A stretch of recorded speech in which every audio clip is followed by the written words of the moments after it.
Ah, beautiful day again. Good morning, welcome back to GP Outdoors. I'm just cutting the grass today, but I thought I'd take the opportunity to do a couple updates while I've got you, as well as talk a little bit about mowers and answer a few questions that I've had on them. First thing up is the 4K resolution. I mentioned this on a channel update about a month and a half ago. I've been testing and playing with it since then, and just before that update, did a bit of a survey with you good folks. I know there's a fair amount of you that have devices that will only hold or go up to about 1080 HD, but there's quite a significant number of you that have devices or newer devices that will actually reflect the 4K resolution. And based on that feedback, I think it makes sense as we go forward that I continue to record in 4K. A little more expense, takes a little more time to edit, but I think we need to look forward. Even though I know at this point many of you can only see 1080, I believe that in the future, as you continue to update your devices, I think you'll benefit a lot from the big increase in resolution and clarity in the videos.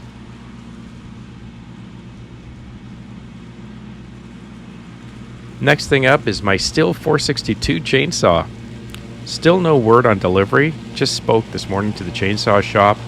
Like many of you have reflected in the comments over the last number of months, you've ordered saws, whether it's a 261 or a 362 or a 461, 500i, etc., and we're all in the same boat. We've been waiting months and there is no ETA on delivery for saws. They come in when they come in. One kind of concerning issue that has come up lately is that it appears that the prices on those saws are going to go up. And in fact, I did follow up with my dealer after I heard from one of you, and it does turn out that in fact there was an increase in the prices in May, and apparently there's another increase scheduled for July 1st. The plan, according to the dealer, is that STIHL will be charging those increases on saws that have not been delivered yet. So for example, even though I purchased my saw or placed my order in March of this year, the price of the saw is going to be dependent on what the pricing is when it's delivered to me. Not sure I'm too happy about that, but let's cross the bridge when we get there. In the meantime, it's been several months, still no ETA in the future, but I'm hoping we'll get it at least before firewood season starts.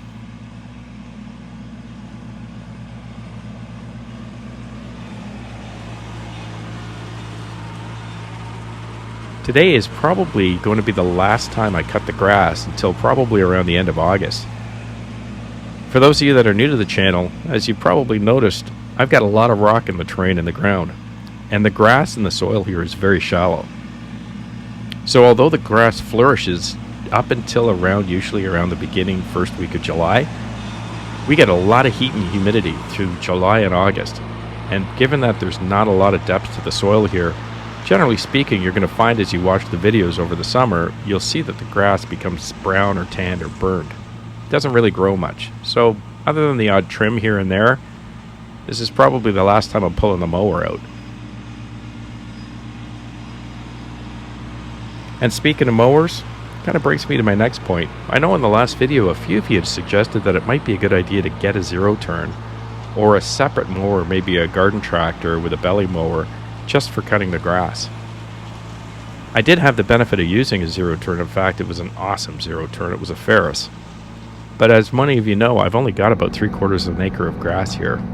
Definitely not enough to warrant the price of a separate mower.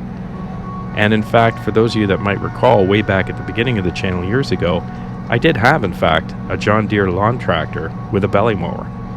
But I chose to sell it for two reasons primarily. Number one, it didn't really do a great job cutting. But most importantly, it was another piece of equipment that I would have to maintain. Another engine, another set of components, different manufacturer. And I made the decision to try, as I've gotten older, to reduce my load of maintenance. Because I think a lot of times we'll buy different tools or equipment, or some of us call them toys, without consideration of the fact that every new engine or every new piece of equipment has a maintenance schedule that goes along with it and a cost to that. As I've gotten older, maintenance has now become a very important consideration when I purchase new tools or equipment.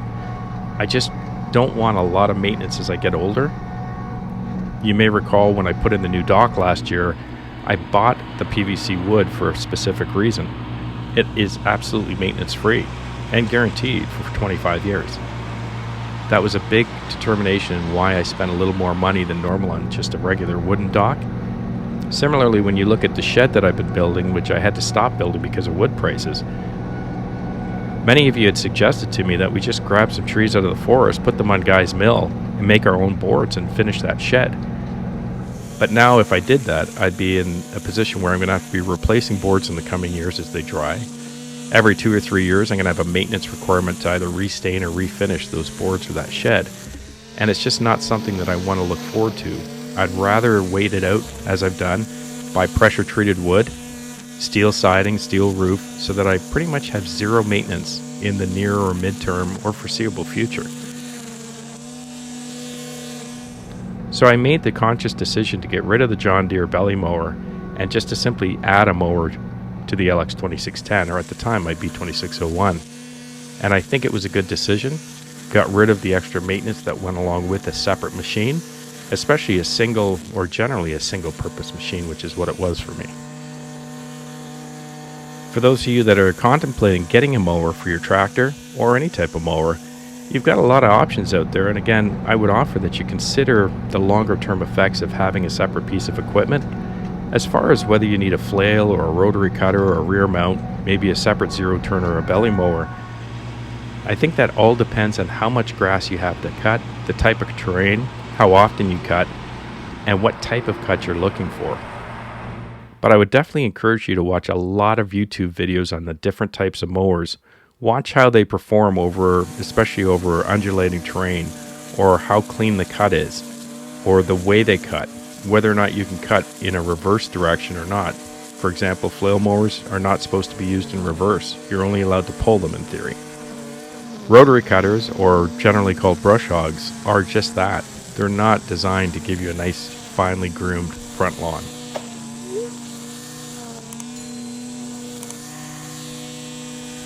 Maintenance is just simply a bigger consideration, I think, as you get older.